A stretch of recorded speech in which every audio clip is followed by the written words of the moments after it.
You're listening to the Fish Alaska podcast. I'm your host, Melissa Norris. They began in 1984 with a mission to protect Kenai River king salmon. They've since expanded their focus to ensuring sustainable fisheries throughout Alaska.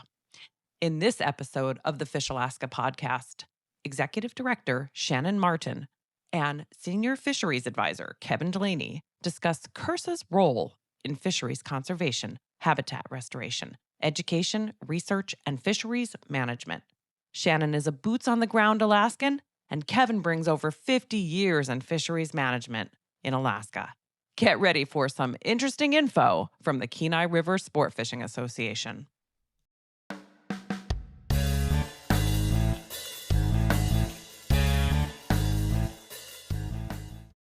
Before we get into each of your backgrounds, can you give me a simplified description of the Kenai River Sport Fishing Association? Kenai River Sport Fishing Association is a 501c3 nonprofit. We were established back in 1984. Our primary focus was saving Kenai River king salmon. We've since expanded our mission to ensure sustainable fisheries in Alaska. And we're real small, staff of 3, but we have a very large board of 20 dedicated individuals, and we're based in Soldotna, Alaska. How about you tell our listeners just more about yourself, Shannon, and sort of what connects you to your position at KRSA and how you came into the role? I'm a second generation Alaskan. I was born in Soldotna. When I was in second grade, my family moved to Anchorage for different opportunities, both, sport and education. Grew up, went to college, got married, had a couple of kids. As an Anchorage citizen, I ended up going down to the peninsula quite a bit to go fishing and go camping. And it just became more and more of a chore, to like pack up the whole entire family and hit the road south. So my husband was working up on the slope, still does, with hitch work. And I said, wouldn't it be cool if we moved down to the Kenai where I'm from and we could go do all these fun things with our kids and raise our family down there? And he said, yeah, make it happen.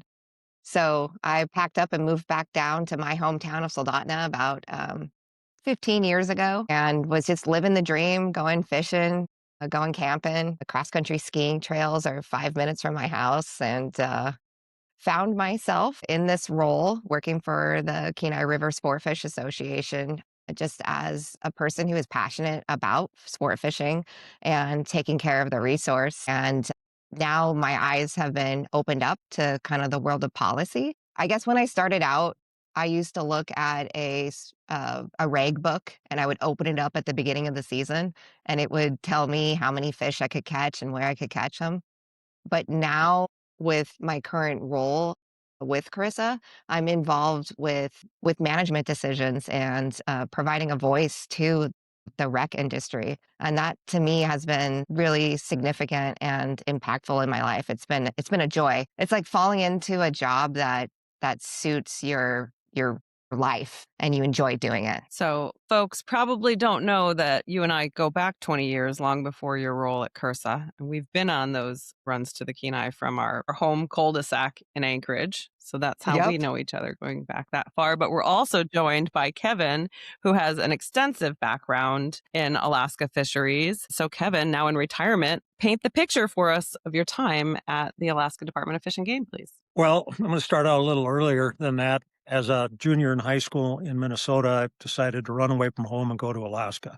And I moved to Valdez, Alaska, and spent the summer there, figured out that I really did need to finish high school. So I spent from 1968 to 94 commuting back and forth, finishing high school, going to college, and working in Alaska in the summer. In the fall of 74, I got out of college and moved to Anchorage, recruited with Fish and Game.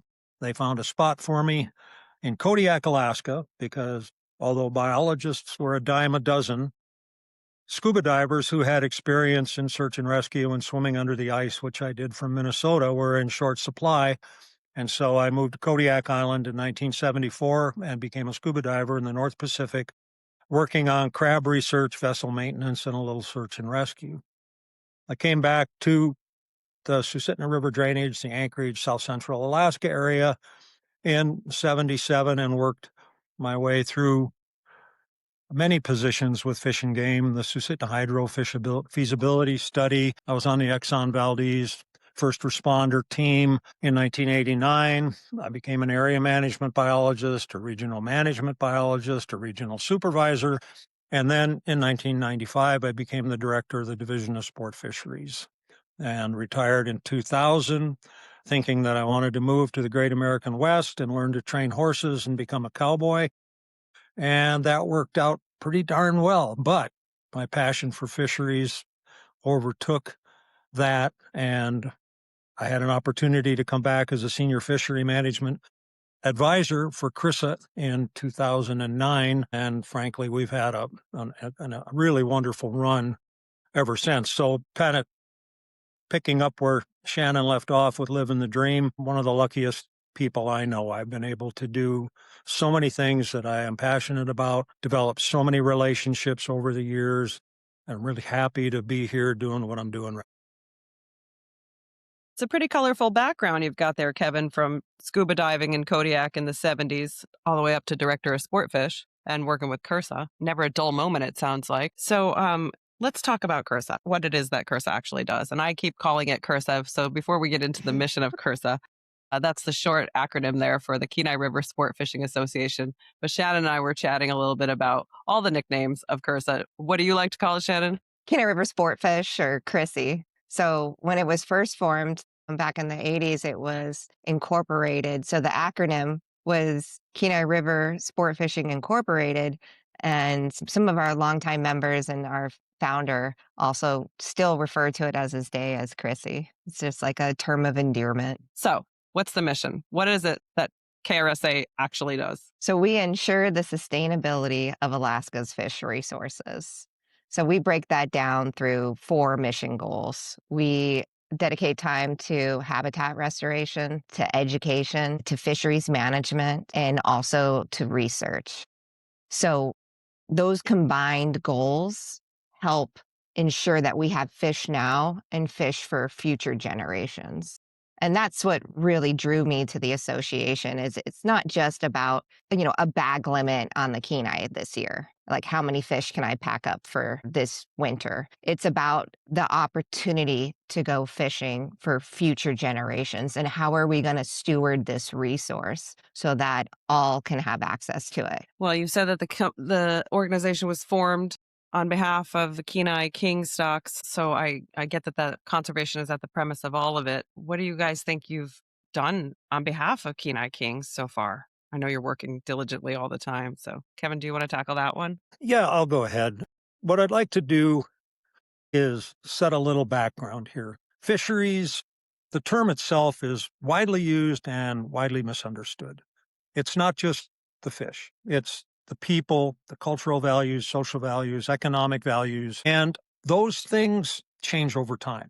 Whether it's the data set grows, you learn more, you find out you've made mistakes in the past, you look for opportunities, whether it's the economics, the foreign markets change, we have sanctions in places now that we didn't before. Cultural values. We, at statehood, did not have a statutory subsistence priority, but we do now, and we've been implementing it steadily over the last 30, 40 years. And so when I say a fishery, so a fishery for late run Kenai River king salmon, I'm talking about all of that, and then I can go into the various pieces. So I want to lay some background about Cook Inlet, because Cook Inlet is by far the most unique and I think most interesting fishery in the state of Alaska. We have Alaska's population living right here in the Cook Inlet Basin.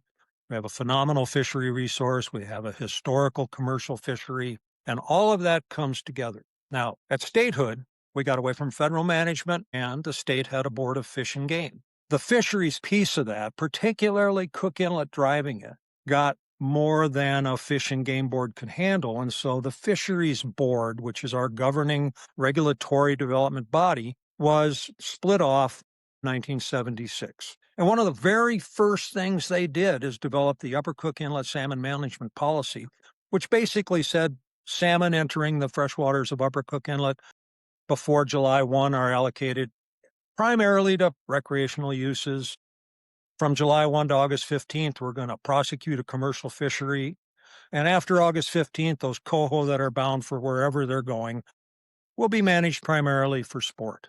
That was an extremely important piece, and it was one of the first steps into policy for the Fish Board. Up until that time, it was time, area, gear, and not so much policy around management. So that policy became regulation in 1977, and it governed everything pretty well, not without hitches, until the late 1980s. Now, what happened in the late 1980s is that we put sonar gear in the Kenai River and began to count late-run Kenai River king salmon. And after about 3 years of counting those salmon, we had enough data to establish an escapement objective. We could put a minimum number on the abundance of Kenai River kings, late-run Kenai River kings, and early run for that matter, that we would want spawning. And so we developed a management plan around that in 1989. And what it basically said is, as long as everything's okay, everybody fishes normal. If we start to run short of Kenai River king salmon, then we're going to start to pause some of the in-river fishery, take bait out of the fishery, for example,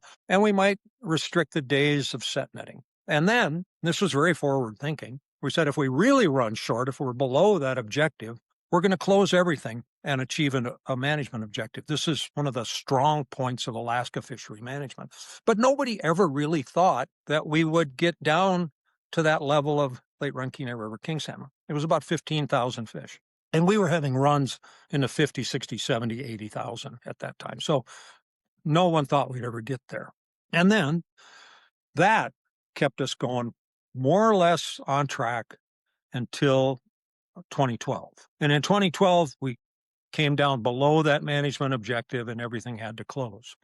And it was a shock to the world. And in response to that, the Department of Fish and Game joined together with the Board of Fisheries and dedicated stakeholders like KRSA, and we formed a task force to look into what we could do to optimize opportunity, achieve escapement objectives, and balance things out. And I served on that task force on the behalf of Kenai River Sportfishing Association.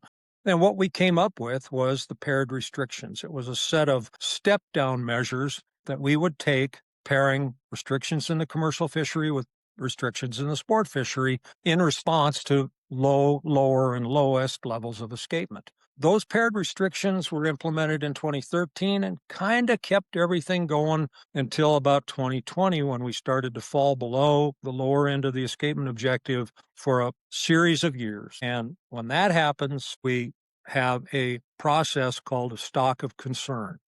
And once a stock is designated a stock of concern, you form an action plan to try to deal with that. So in 2024, we sat down with the Board of Fisheries and all the rest of the interested stakeholders and formed the late-run Kenai River king salmon stock of concern management plan.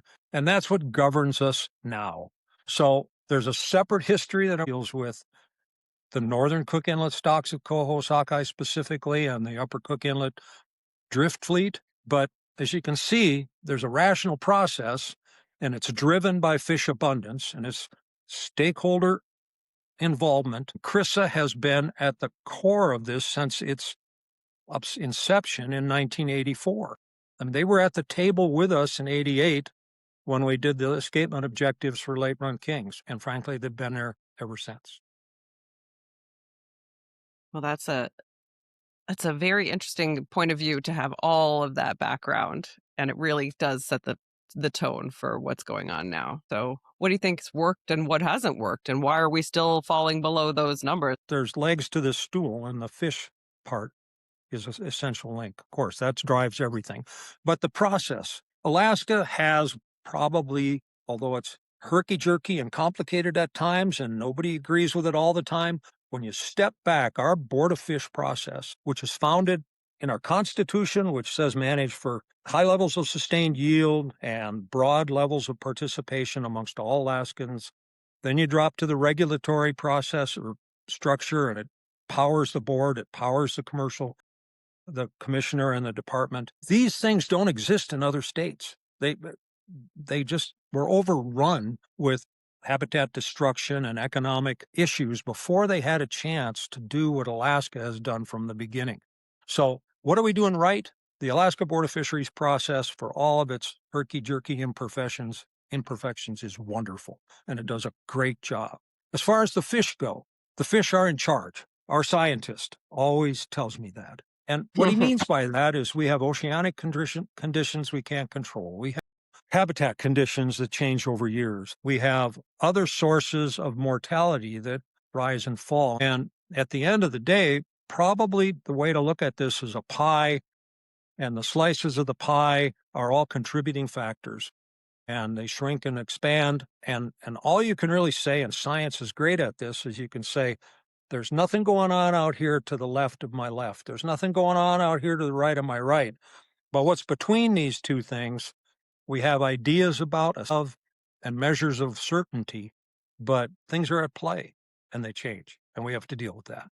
When I talked about segueing, so what drives a lot of our management in recent years and a lot of Chris's time, I mean, Shannon mentioned that we started out Kenai River king salmon and Kenai River habitat, and then we've evolved. Partly we've evolved because our advisor team we're really lucky. I have 50-some years of experience here, and the other two advisors that I work with have 40 each. So it's 130 years of Alaskan fishing experience and management experience and relationships. Our hallmarks for that 3-person advisor team are professionalism and engagement.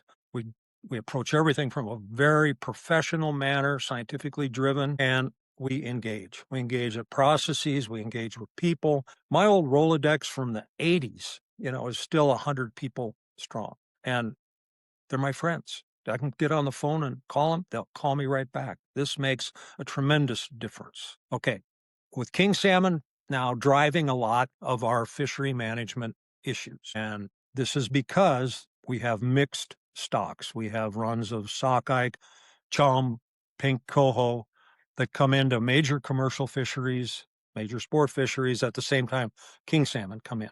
And when king salmon are in short supply, and there's no means to selectively harvest the king salmon or selectively avoid harvesting the king salmon, then you end up having to restrict everything to achieve the escapement or the management objective for kings. So it's really important. And people go, what is causing this decline? Well, the first thing I tell them is when I came on the scene in the late 60s and early 70s, we had low levels of king salmon like we have now. Why? I don't know. Certainly it wasn't freshwater habitat conditions in the 60s and 70s. It was probably ocean conditions. So you look and go, what was going on out in the ocean? Well, we had foreign fleets out there fishing, for the most part, unrestricted. And then Congress passed the Magnuson Act, which became the Magnuson-Stevenson Act, and reduced some of that. We did see a real return to abundance in a lot of streams in Alaska as a response to that. So what's going on now? Well, the oceans have warmed and they're not as favorable for kings. That is the major driving reason. But what else is going on out there? We have competition with hatchery-reared fish. We have trawling with bycatch issues. We have different predator-prey relationships, and there's things we don't know. We have intercept fisheries. We try to measure what we can, and we try to deal with it, but it's extremely complicated, and there is not one answer. There's not one silver bullet or smoking gun out there. It's a combination of things. And so what we are obligated to do in that case is deal with what we can, and we can deal with harvest in state waters and state rivers. And so one of the things KRSA decided when we decided to expand our reach was we were going to stay focused on king salmon primarily on kings, but because, again, they're harvested in mixed stock fisheries, that obligates us to know about all the rest of the stocks. We are very interested in regulatory construction and sharing the burden of conservation through regulatory management plans. And so we've become a regular contributor to the Board of Fisheries. We are at literally every meeting of the Board of Fish. We want to see that burden of conservation is not only achieved, but achieved in a manner that balances it amongst user groups. Then in recent times, because of the decline in king salmon, around the state, there are something like 15 stock of concern designations on different stocks of king salmon. And this stock of concern regulatory development has come out of the Policy for Management of Sustainable Salmon Fisheries, which we'll talk about later. But we are very concerned that the board acts in a somewhat consistent manner, a regulatory consistent manner, in developing these stock of concern designations, and hopefully they'll be successful in achieving larger returns in the future. And then we're going to be real careful and real engaged in a discussion around how we ease ourselves back out. Because do we go from this normal high levels of fishing effort, high levels of interception or mortality or harvest back to what? I mean, we're in a pit right now. And so it's going to be a challenge regulatorily to ease our way out of these stock of concern plans and not just flip a light switch and think everything's fine again. Yeah, that's a good point that once, if things can get restored back to any kind of level that's fishable, like where do we go from there? That's a very good point. Like to see us get there, though. So, advocacy for sport fishermen, it's clearly needed.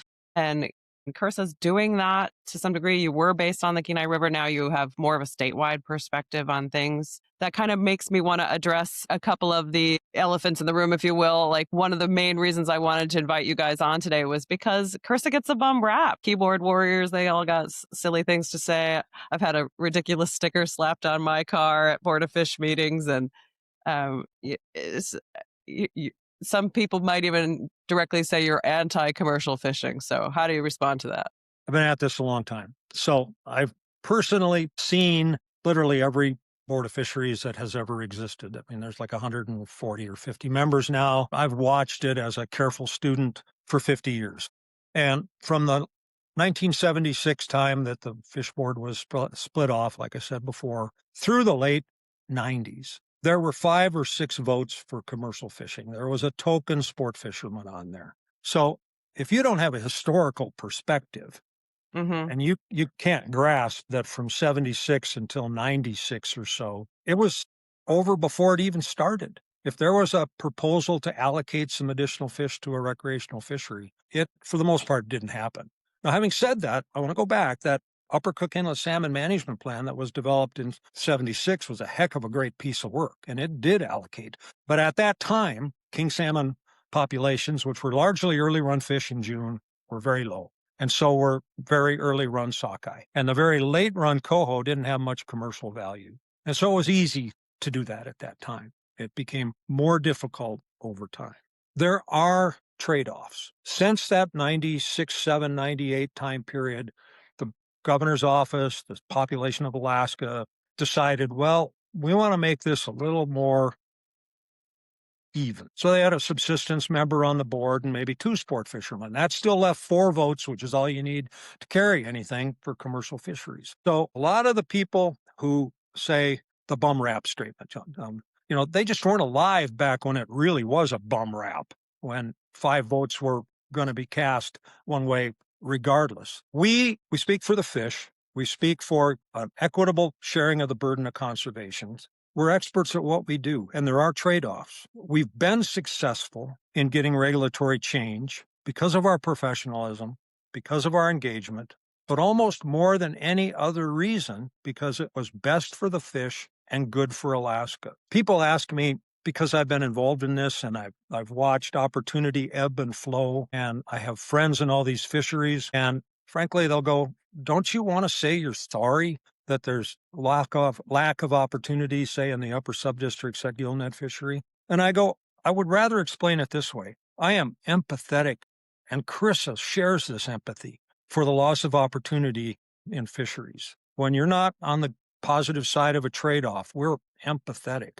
But because we speak for the fish and the overall health of the fisheries and for the good of the state of Alaska, I'm not here to say I'm sorry, just because I'm empathetic. And that's my response to the bum rap. That's well said. Shannon, do you have anything to add? Yeah, I was going to say every time, Kevin and I are on a call together, or if I'm sitting with him at a Board of Fish meeting, I learn so much. I mean, the knowledge that Kevin possesses that he shares with everybody who's, within earshot is great. It's amazing. I have a lot of respect for Kevin. And, being in the role that I serve as executive director, I'm down here in Soldotna. Some of, my kids' friends at school, their parents are involved in commercial fisheries where, we as an organization are advocating for a management plan that does restrict their opportunity. And so it's real. It's not something that exists on the internet. It's something that is,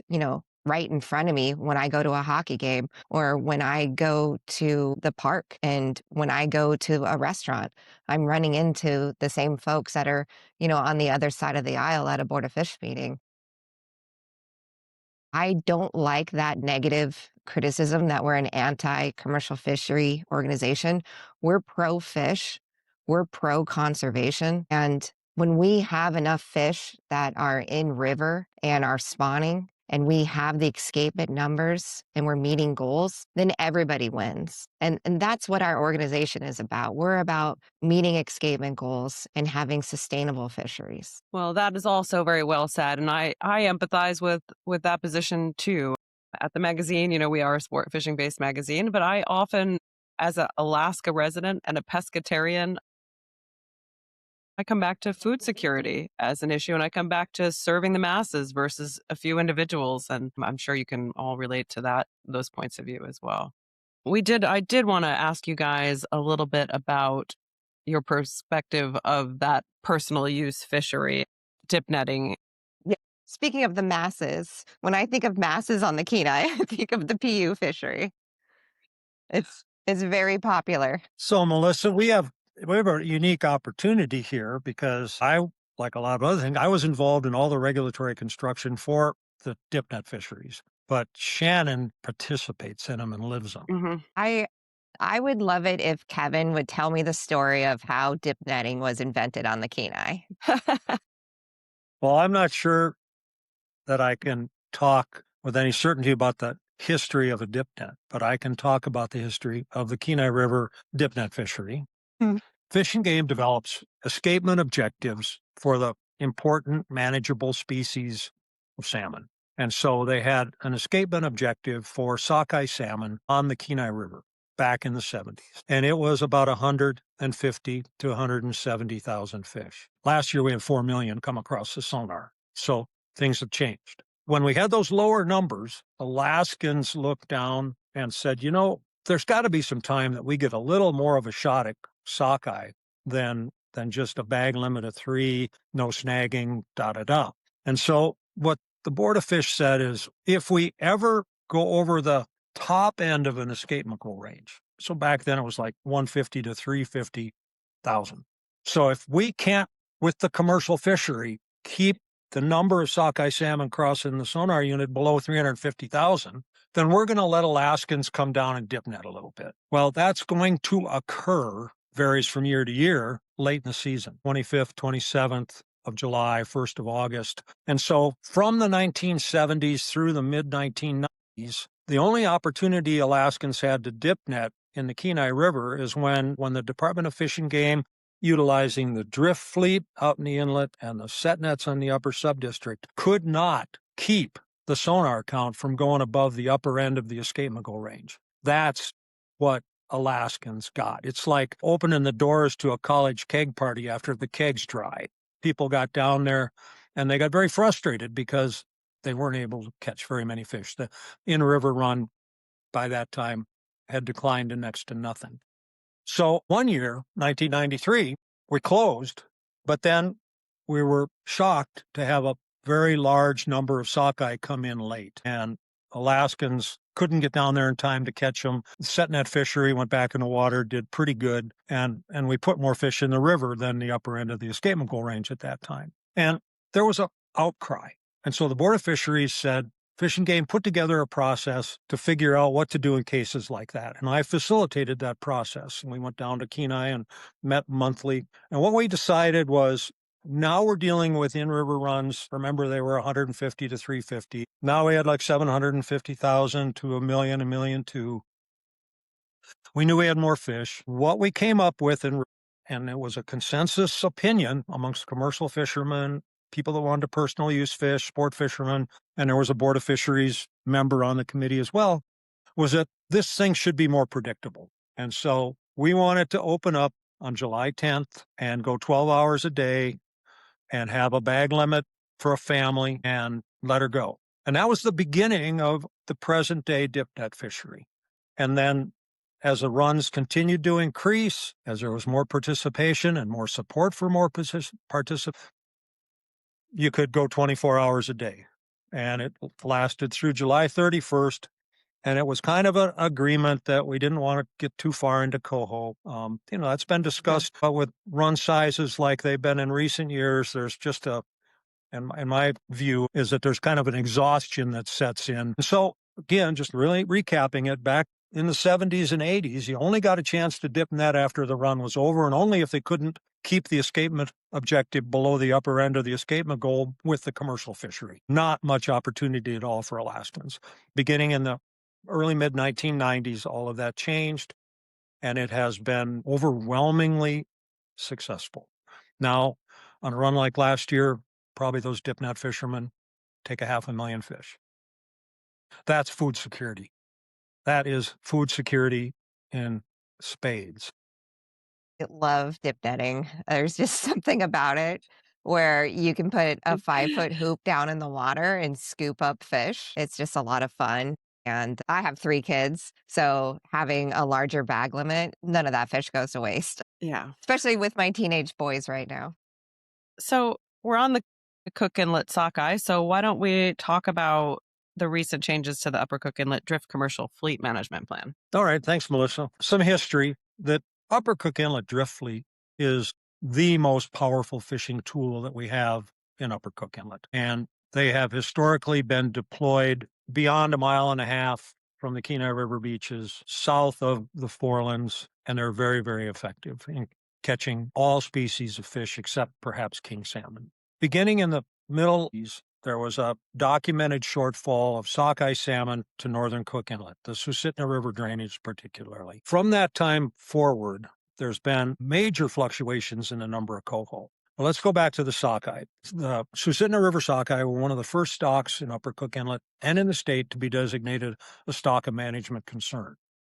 And because they're harvested primarily by the drift fleet, attention went to how we can modify the use of the drift fleet to reduce their exploitation rate on Susitna-bound sockeye.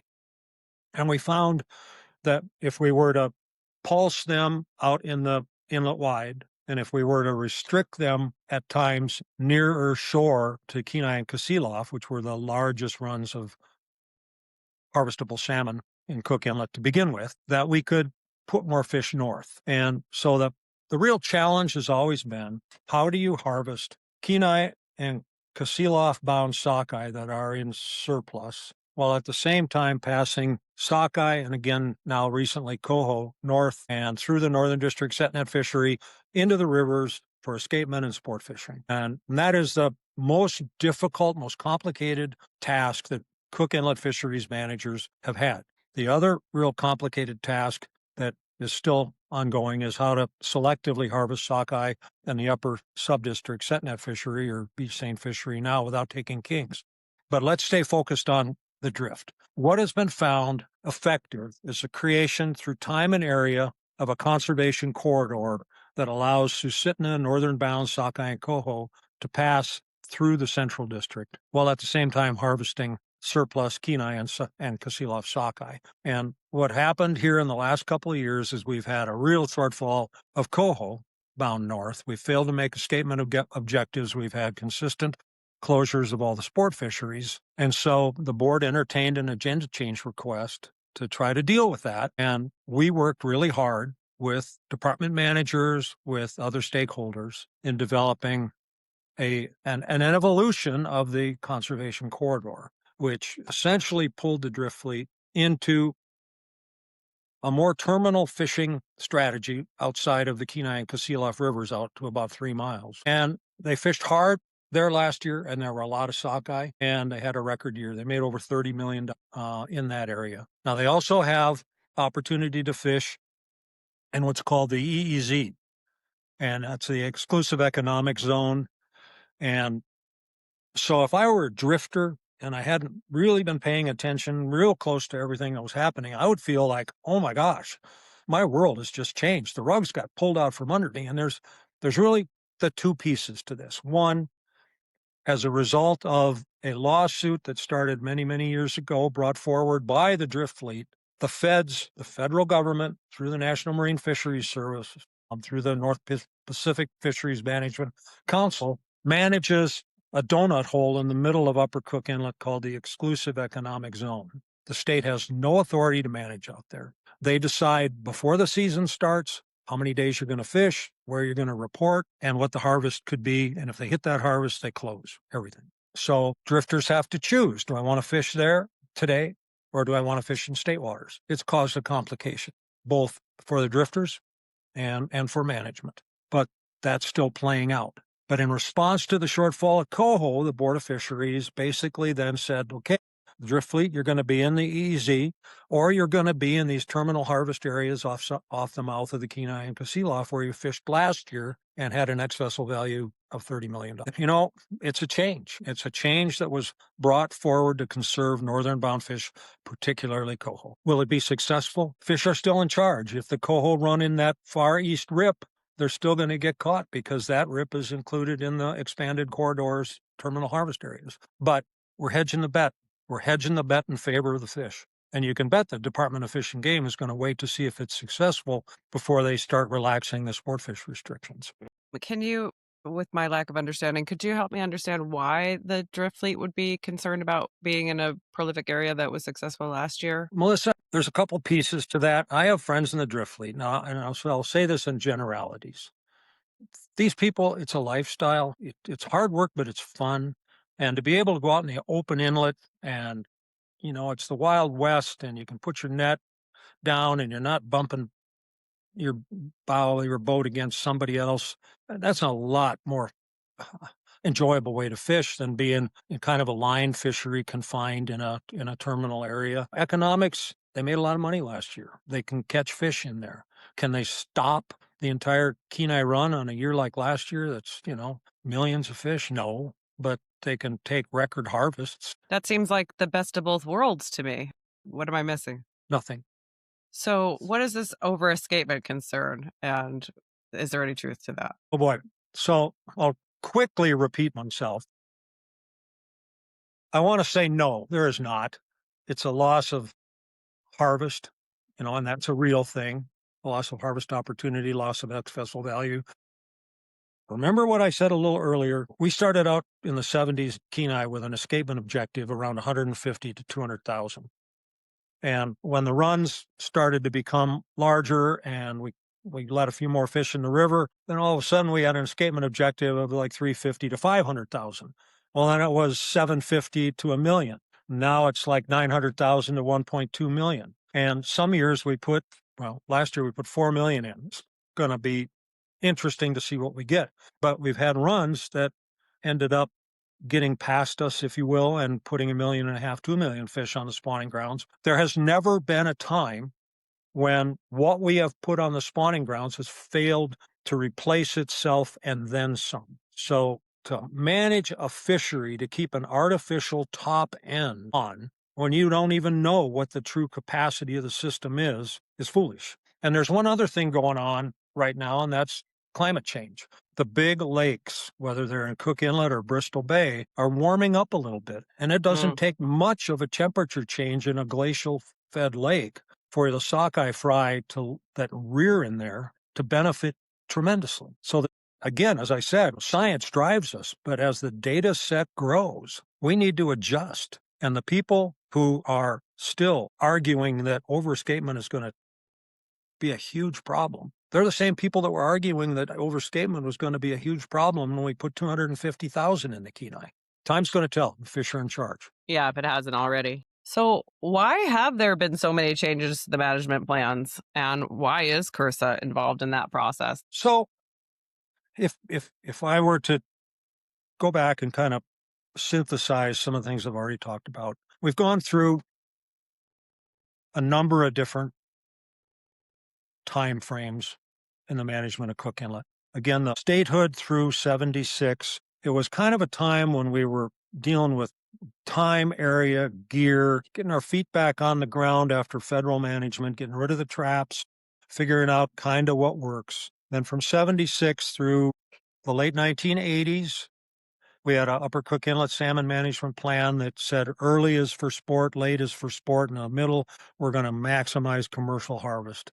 We're going to try to put late-run Kenai kings in the river. We're going to try to pass some coho, but basically we're going to maximize commercial fishing opportunity. In the late 1980s, we put sonar gear in the Kenai River and established an escapement objective for late-run Kenai kings. And because of that, we had to develop a management plan that would give us guidance in times of abundance and shortfall. That pretty much worked, with minor changes and a lot of howling and fish war TV shows, until 2012, when we had a dramatic shortfall in king salmon, which we've been dealing with ever since.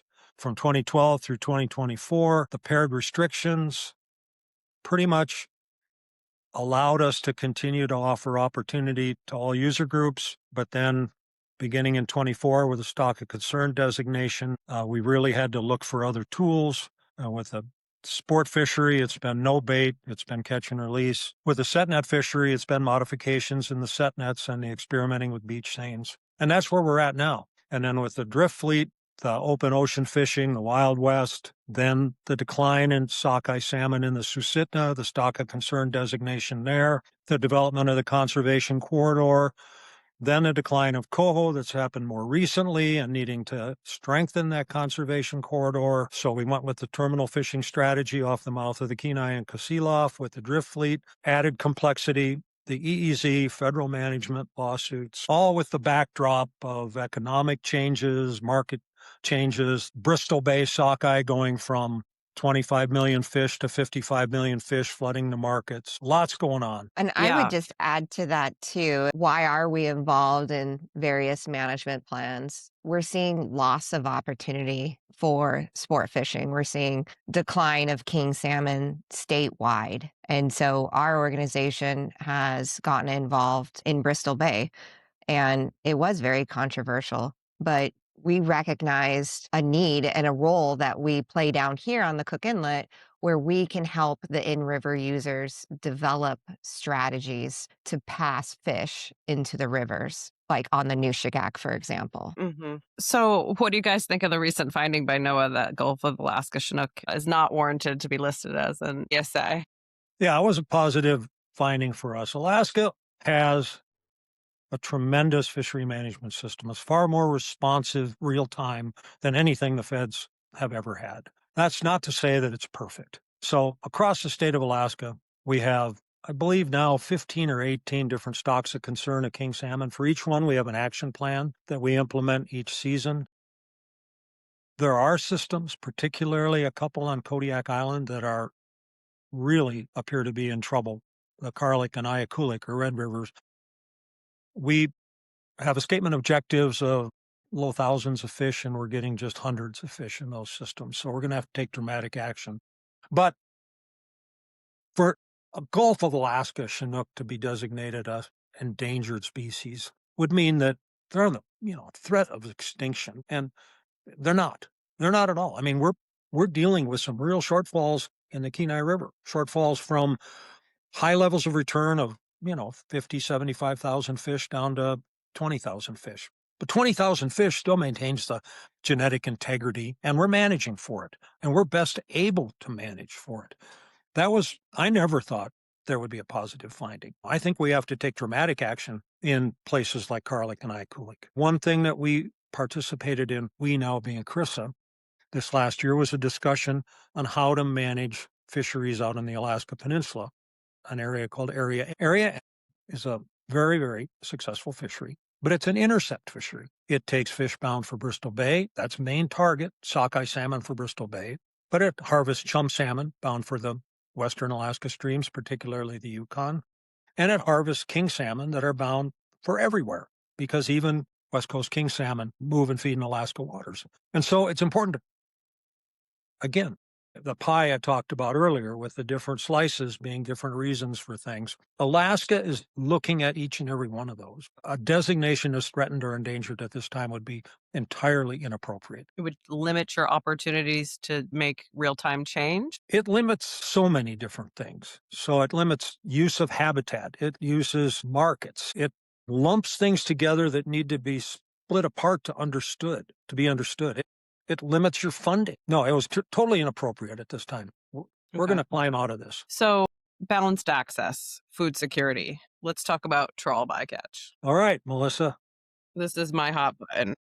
Yeah, I took some time and watched your other podcasts, and thank you. You did a good job. Learning from experts has been really fascinating, much like this conversation today. Well, KRSA takes trawling and bycatch issues very seriously. To that end, 5 years ago, I believe, they nominated me to be a member of the governor's bycatch review task force. And we came out with I think, a real thorough examination of what was going on, what the assessments are, and a number of recommendations to address bycatch. Now, that was bycatch. Bycatch is the harvest and killing of fish that aren't to be sold. So prohibited species, dead loss, that kind of thing.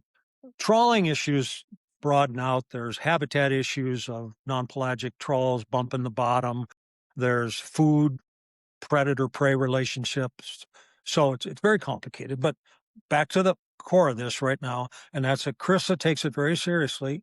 They dedicated my staff time to the bycatch review task force, and they dedicated my staff time to the Commissioner's Bycatch Advisory Council. Now, we just concluded our last meeting 2 weeks ago, and the focus of the Advisory Council was to try to see through and implement some of the recommendations of the task force. So another top of the line statement here is that Kenai River Sport Fishing's board of directors, upon due diligence, has taken the position that trawling should be prohibited in state waters.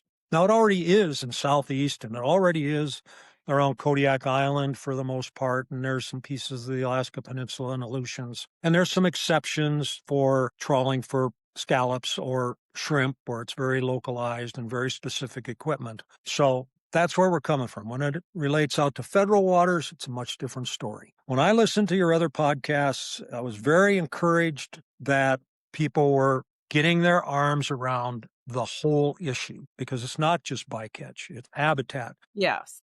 And then there's harvest levels, and there's management issues, and there's observer Forage issues. fish. Yeah, there's what they're Mhm. taking as the primary focus and the food resource for all these other species as well. And so, based on my participation and the board's due diligence, that's our position right now. And I'll say that we're very eagerly doing our continued due diligence to assess all of the implications of the trawl fishery, which are significant.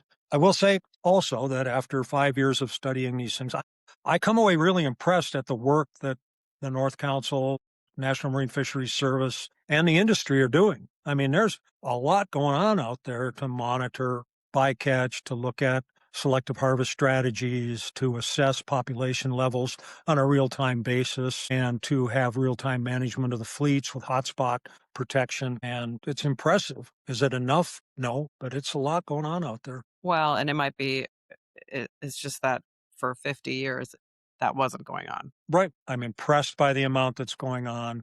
I will tell you that back in 1976, when we kicked the foreign fleets out of our 200-mile economic zone, it seemed to make a heck of a difference. And then since then, things have filled back in with a little more American management, but it's a powerful fishery. Why does KRSA want to see trawling ban in state waters? Okay, so there's two sources of, I would say, issues. One is bycatch, one is habitat preservation. And there are bycatch issues and there is habitat degradation anytime you have trawling. And there's bycatch in every fishery too. I always say that.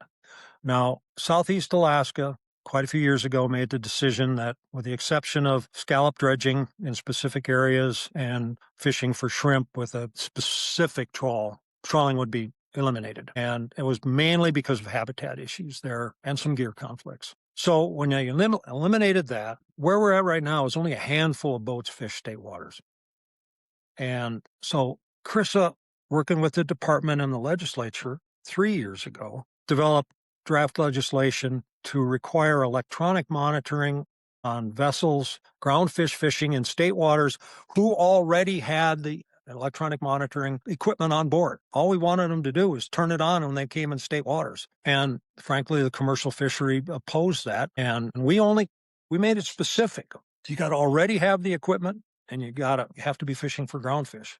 Because I know some people would think, well, I don't really want them looking over my shoulder when I'm salmon fishing. And, that wasn't the reason. Very few people participate. The economic value is limited. They can go right back out and fish in federal waters. It protects the habitat. It eliminates the bycatch issues. And we just think it's a simple way to move this whole thing forward. Otherwise, you're stuck going, well, it's this kind of net and this kind of depth and this kind of hot spot. No, in state waters out to 3 miles, that's just a fraction of the trawl fishery.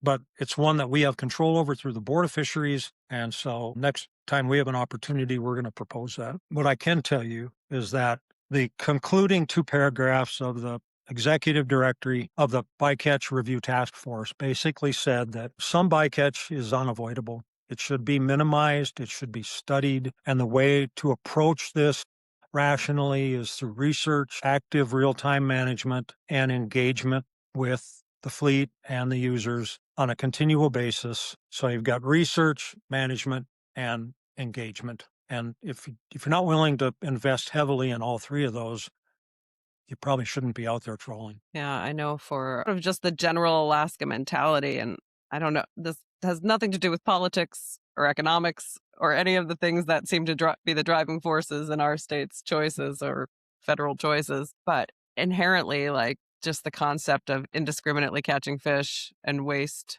just doesn't sit well with the average Alaskan. So it is a serious topic going on, more than most it's talked about. And it's black and white for many people, even without all the complexity of the issue.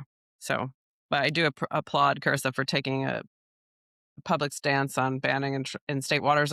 Yes, advocacy. We talked about that ad nauseum as a large part of what you guys do, but it's more than that, right? You got habitat projects and education. So Shannon, break down some of those efforts for us. Oh, yeah. So living in Soldotna, I go to a lot of the public access points. There's 18 along the Kenai River that State Parks manages. And oftentimes I read the educational panels that say either fishing regulations or kids don't float stations.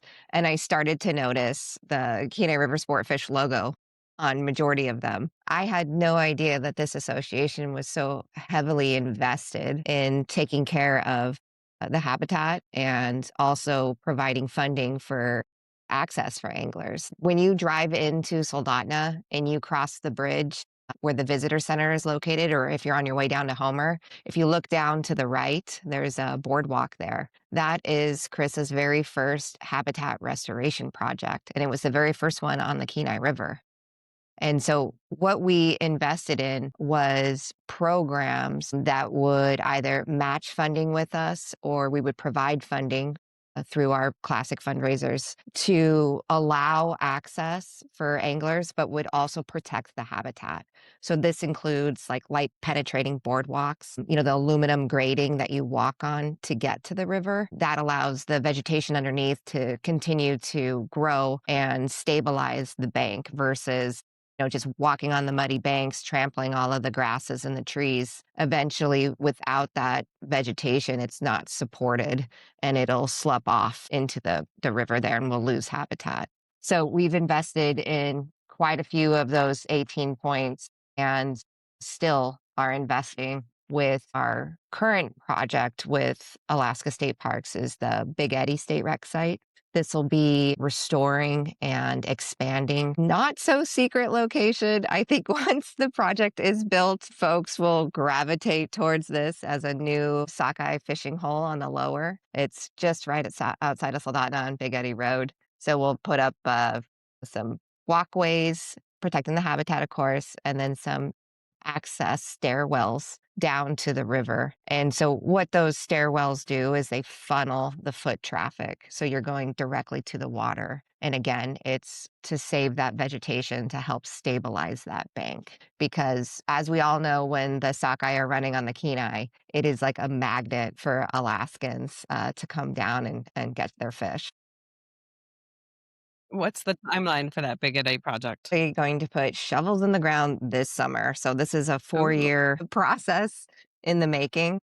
So we're really excited that, working with our other partners at the EVOS, Exxon Valdez Oil Spill Trustee Council, they're the funders of this project as well. We'll be getting shovels in the ground. I mean, it's going to take the end of this summer and then also the beginning of next year to get everything installed and have it open for fishing. So still have sockeye access this summer in July, but then we're going to see some major construction going on after sockeye season. Excellent. What about some of the programs that you do with kiddos outreach? So I'm just coming off of a very busy kiddo season for sport fishing. So I guess I would start at the beginning where we do the kids Kenai River spring cleanup. We partner with different agencies in the community. So we work with City of Soldotna, we work with Alaska State Parks, we work with U.S. Fish and Wildlife Services, and then also some other NGOs locally and the Kenai River Professional Guide Association and other licensed guides. We divvy up the different locations and we sign up elementary age students and bring them to these public access points along the Kenai and teach them about the riparian habitat zone, why it's important for juvenile salmon, and then allow them to be stewards of this resource by cleaning up all the litter that's left behind. One thing I do want to stress is that it's not all about cleaning up trash by anglers. A lot of folks come to these access points that are just wanting to enjoy the scenery. They're wanting to have a picnic by the river. They're not even engaging in fishing per se. But then also during our fall season, we are a glacially fed river. There are lakes that release and the water level rises rapidly and the river will blow out. Well, any of the property owners that have debris, or maybe that's like their favorite fire pit spot, and they've left a jug of water out there, or they've left, some trash, it'll get picked up by the river during these high water events. And then that'll get brought downriver and kind of slip up onto these gravel beds that people like to enjoy sockeye fishing. Throughout the course of the Kids Kenai River Spring Cleanup, we've removed 15,000 pounds of trash. Whoa. It's pretty crazy. It's a lot over its time, and it's pretty impactful for our fishery as well. So So that kind of kicks off our youth activities and programs. Then we move into the trout pond at the Kenai Peninsula Sports Show. So we've been hosting the trout pond for well over a decade now, partnering with Fish and Game. So they bring down like 600 to 700 hatchery rainbows, and they're like 12 to 14 inches. So they're pretty big. They're pretty fat. I like to say they're feisty. And so they get into the pond at the show. And I don't know if you had a sports show growing up with a trout pond, but sometimes it's these kids' first opportunity to cast a line in and catch a fish. So this year we partnered with Fish and Wildlife Services again, and we did a catch, keep, and grill station. I think I'm doing the acronym wrong on that. It's like catch, keep, and consume. I think it's like alliteration, where it's all the same letter. But that was really cool. So the kids got to keep the fish and fillet it out, learn about the different anatomy of a trout and of a fish. And then they seasoned it up and they wrapped it in foil and they threw it on the barbecue. that's pretty cool. I haven't seen that done before. It's pretty unique, to Alaska. I don't know if they do that in the lower 48. And then just last week, we finished up salmon celebration, and that takes place at Johnson Lake in Kasilof. And I think there's like 30 different partners that come together to host educational booths for the kids. And so KRSA hosts a knot tying station. And so we teach the kids how to tie an improved clinch knot, which Awesome. is essential for getting your hook on the line. And that's how a lot of people catch fish, is with a hook. So we go over that, and we have, level expert. I teach them how to do a blood knot, which some of our older kids like, connecting two lines together. But yeah, and so that just culminated our spring kids programs and educational events. And then, of course, like the biggest event that we do is our kids fishing event, and that's called the Junior Classic in August.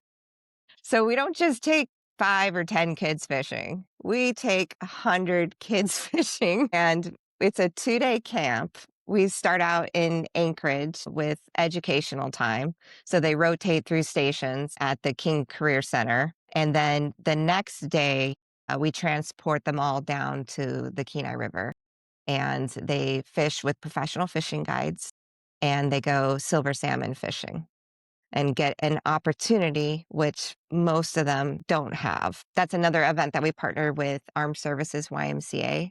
So a lot of the kiddos are youth dependents or military dependents, I would say. That's a great opportunity. So segueing into our other August events with the classics, the Kenai River Classic is not only an educational opportunity for policymakers, but it's also our largest fundraiser so that we can support all of the programs that we do. So the first Kenai River Classic was in 1992, and um, it brings together philanthropists, folks that care deeply about the health of the Kenai River, and also we invite guests.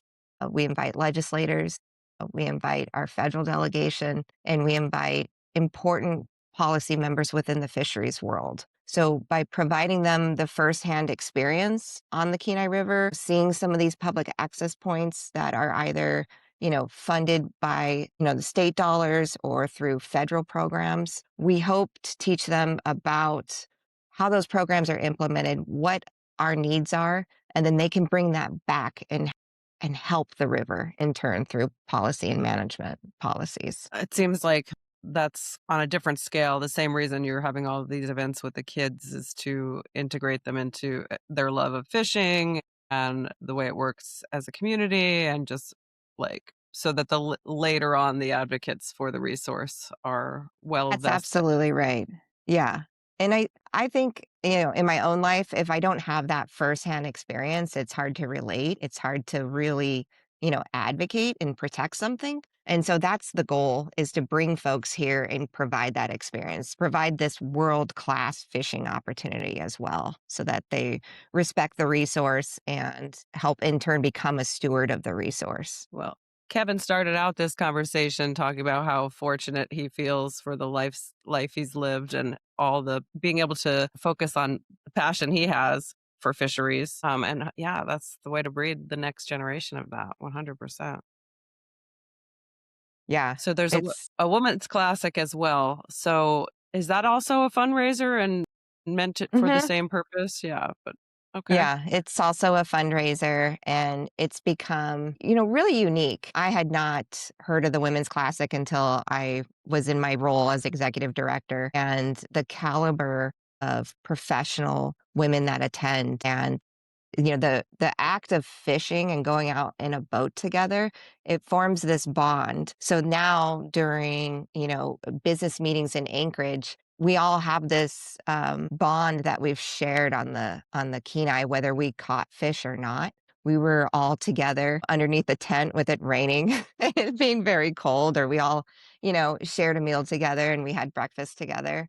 And then the next time I see them, it's at a business conference, and you're looking around the room and there's, 100 strangers. And then you see somebody that you met on the Kenai River and you shared this experience with. And it provides a networking opportunity that is very unique. And I think it really uplifts women in the business world. Well, fishing does have a way of bringing Alaskans together in every possible facet. I don't know if you know this history, but I always say that I had the concept to start the magazines, to start Fish Alaska 25 years ago, because anywhere I went, people were talking about fishing. And I always literally used the experience I had going into a nail salon, and like 2 seats down, two gals are chatting about their weekend in Seward. So it's Yeah. been right in my face since early years too.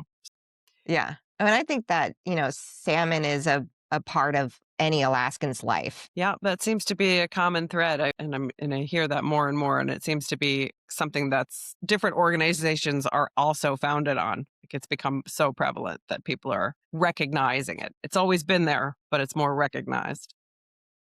Hmm. So what's coming up for KRSA? What's next? You talked about your Big Eddy project. Do you have any other work in the works? Yeah. So I'm always working on something, this. So There's a lot of public access points that, need improvement and that cost dollars. And, so I'm always looking at different grants, different, community partnerships that I can form to help further, the average Joe's ability to go cast a line in. Because what I don't want to see is, fish in the river, but no way to access them, especially if they're, what Kevin was talking about, like a harvestable surplus. Like if we have so many sockeye in the river and, the bag limit is 6, it doesn't do us any good if all the public lands are closed, or if there's no boat launches, or if, to protect vegetation, there's signs and gates up that you can't access the river. And so I'm always looking for the next project, even though I have my hands full with Big Eddie and with the old Kasilof takeout is opening up this week as well. Something that KRSA has been advocating for 10 or 15 years. I'm always looking for the next big thing to do to improve access, and always looking for an opportunity to bring somebody to the Kenai and to take them fishing and to give them that experience. Before I conclude here, was there anything that I didn't touch on that we wanted to? And the fishery management issues, another big one out there is how we manage our private nonprofit hatcheries. And Kenai River Sportfishing took a good hard look at this beginning in 2018. And when I say a real hard look, what we did is we looked to the policy for management of sustainable salmon fisheries and the dialogue in there regarding hatchery releases and genetics and straying issues and mixed stock harvest issues. And then we looked at the data. And what we found is that we had an alarming number of hatchery pink salmon coming from Prince William Sound into the streams of Lower Cook Inlet. And so we made a proposal to the Board of Fisheries that we pause increases in the number of eggs allowed to be taken by hatchery operations in Prince William Sound until we could sort this out. The Board of Fisheries has the authority to deal with that, but they have never used it. It's normally a process that goes through what are called the regional planning teams to the department, and the commissioner then signs off on egg release numbers. So in the time between 2018 and this year, there continued to be an alarming number of stray Prince William Sound pink salmon in Lower Cook Inlet. And in addition, there are other issues regarding the hatcheries that have sort of bubbled to the forefront and become slices in this pie regarding king salmon abundance and king salmon health, and questions around with the releases of pink and chum salmon from our hatcheries in the Gulf of Alaska and Prince William Sound and Southeast Alaska, as large as they are, is that causing food competition issues that are causing some trouble with king salmon? We don't know the answer to that. But we made another proposal to pause hatchery egg take levels at current levels until this is sorted out. The board declined to take that up, but our commissioner got together with the private nonprofits and developed a memorandum of understanding where there will be a pause in the number of eggs allowed to be taken for the next decade. And that was signed shortly after the meeting of the Board of Fish in March. So it was KRSA's proposal that brought it to the board. The board declined to work on it, but they had a discussion with the commissioner, and it has since been implemented through a memorandum of understanding. So we still feel it's a real important issue, and it's one we're engaged in, and we will continue to do our due diligence. So I had not heard that. Explain what the outcome is. The hatcheries are not allowed to increase their egg take. Is that the case? Or now we're going to decrease egg take? No, we're pausing it at current levels. So they have agreed. Current levels. They have agreed to pause increases. Yeah, and as I recall at the Board of Fish testimony for that from the other side, from the hatchery side, was we're not trying to increase numbers. Is that correct? I mean, so in effect, we're just, because we don't have enough information, we're just in a holding pattern? Yes, and we are continuing to gather additional information. I mean, that's an important component. Yeah, it seems like it should be a concern. So it'll be interesting to see what develops. Just, order of nature. Yeah. The other issue that I know KRSA will be engaged in a very active manner for a long time. I mentioned earlier, we have probably 16, 18 stock of concern designations around king salmon and action plans on how to manage those. And we have criteria that, if met, would end up rescinding the stock of concern plan, say 3 years of achieving the escapement objective in a row, or 4 out of 6, and a high likelihood of continuing to achieve the objective. But the question is then, do you just go back to the normal that brought you into the stock of concern designation? Right. Or do you ease your way out? And of course, our position is you need to ease your way out, and we want to be part of that conversation. Well, that's in line with my thoughts on how fish should be managed, Kevin. So I appreciate that effort that you guys are doing. Thank you. Shannon, did you have something to add there? I was just thinking about how my son's got a provisional license right now, so he has restrictions on him. And then once he gets to a certain point, then everything is lifted. And I almost wish there was a way to like ease into that, like another step. So what Kevin had said, like transitioning out of a stock of concern management plan, which has like major restrictions on the different user groups. So when we're looking at the late run king salmon stock of concern management plan, when we pop out of that, it's back to business as usual when we had huge runs of kings. Yeah, And that won't that is our concern, is that transitional period between then wide open, essentially. And so that's what, our advisors are looking at and thinking about of how we can step out of those. Stock of concern management plans are becoming more common. I mean, look at how many plans are implemented right now. Kevin, I think there's over 15 stock of concerns, but I don't know how many management plans are surrounding those or are being developed. Right. No, that's about the right number. And there are management strategies that are being implemented by the department that are not in regulation yet. And we're working with the board and with the department to try to put as many of those in regulation as possible so that people know ahead of time what they're facing. And it gives us a baseline from which to start to ease back out, a regulatory baseline. So which fisheries, which areas are you seeing that may result in lifts being implemented? Good question. And again, the fish are in charge, and it's highly variable.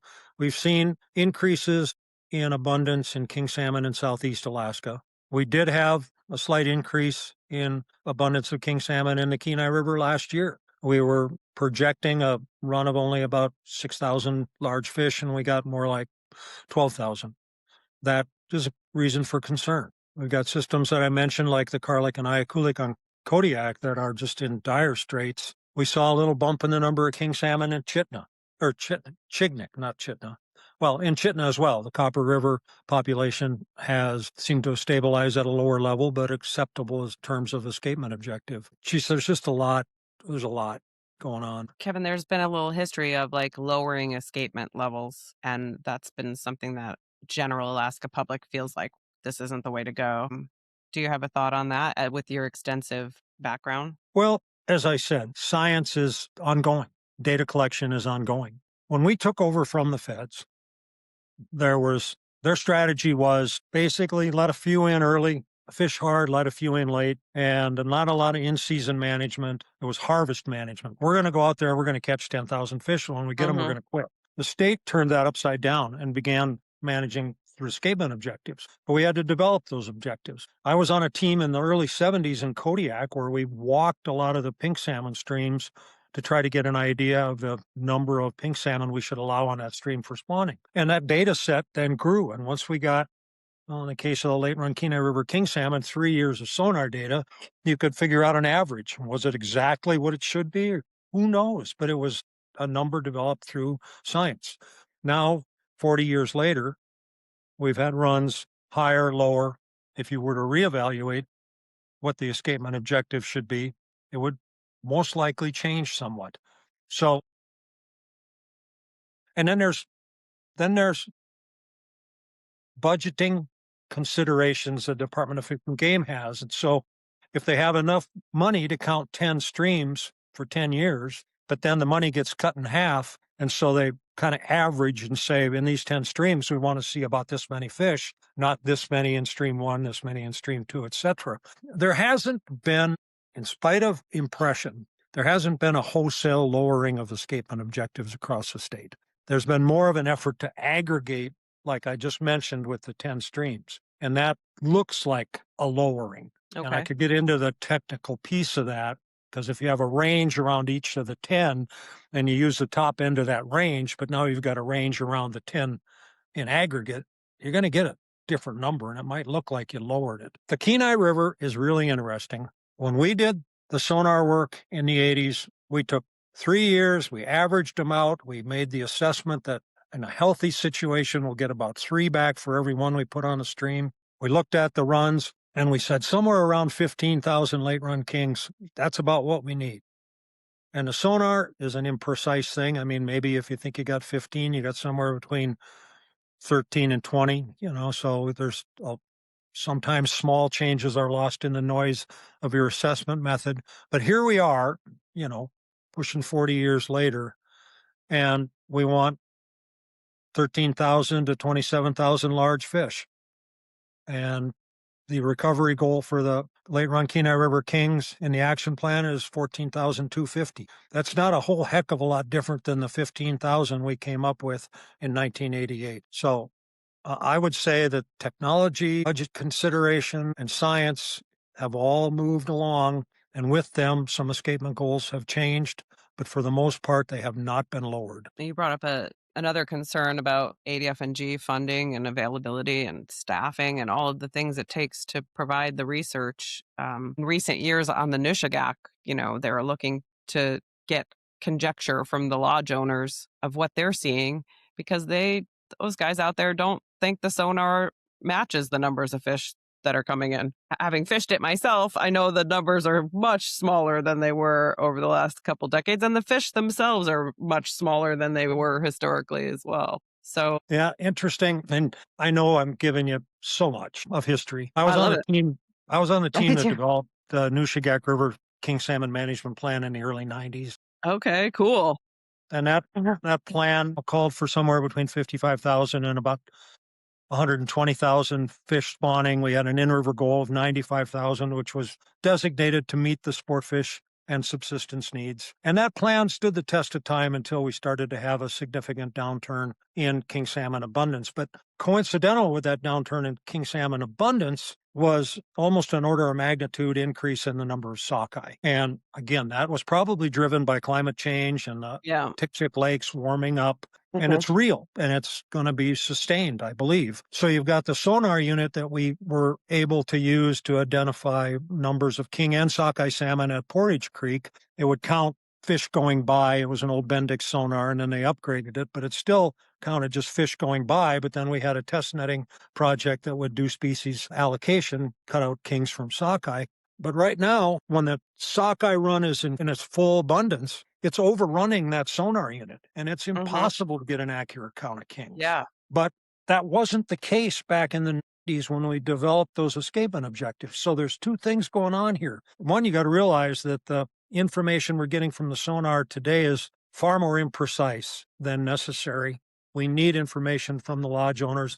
We need aerial surveys. We need some weirs perhaps upstream in the king salmon branch of the Noosh. But the numbers that are driving our management were developed at a time when the sonar unit was giving us far more accurate information. And so when we went before the Board of Fish and we were alone, there were 200 or so people that were saying, you don't need to do anything. And we were saying, we would like to see some incremental further action taken to conserve Nushagak kings, to hedge the bet in favor of in-river run. And the only real way to do that is to hold off commercial fishing. You can pulse it, but the real bang for the buck comes in just waiting an extra day. And that's what the Board of Fish decided on. But I remember getting up and saying, with all due respect to everybody, and it is truly respectful, nobody's saying that we should remove the stock of concern designation.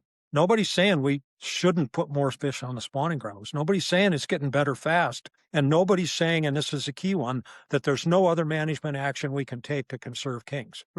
And so our argument was sustained. They took a day or so out of the commercial fishery to pass maybe a few hundred, maybe a low thousands in numbers of kings, but it was an incremental move in favor of conservation of kings. Well, what's going on in recent years with their management plan out there? Well, as I said, The sonar unit's not giving them the kind of data that it used to, but they know they're in short. They know they're falling short of the 55 to 125,000 range. They know they're falling short of that. They've got a very experienced long-term manager out there who does a great job. There's not a lot you can do. You can hold off at the beginning, and once it starts, you can try to pulse the commercial fishery to allow windows of time for kings to move. But the Nushagak district is large. And so if you're going to pause, you got to pause long enough for a fish to get through the district. And I don't know if that's 12 or 18 hours, but it's more than just a 6-hour pulse. So, it's complicated. And then you've got 30 million sockeye with a large economic value. So It always seems to take the precedence, unfortunately. well, the Board of Fish did make an incremental move in favor of in-river abundance of kings, and I applaud them for that. They had 200 people saying don't do anything, and they had Kenai River Sportfishing standing up saying, if nothing else, an incremental move, and this is where you get the best bang for your buck. And after a week of deliberations, they said, okay, we're gonna take an incremental move. Well, again, you're not always on the popular end of the topic, you guys over there at KRSA, but I sure do appreciate the work you're putting in and speaking up for the fish and for the Alaska residents and all of us who need this resource to thrive for decades and all of our offspring. Yeah, appreciate the efforts.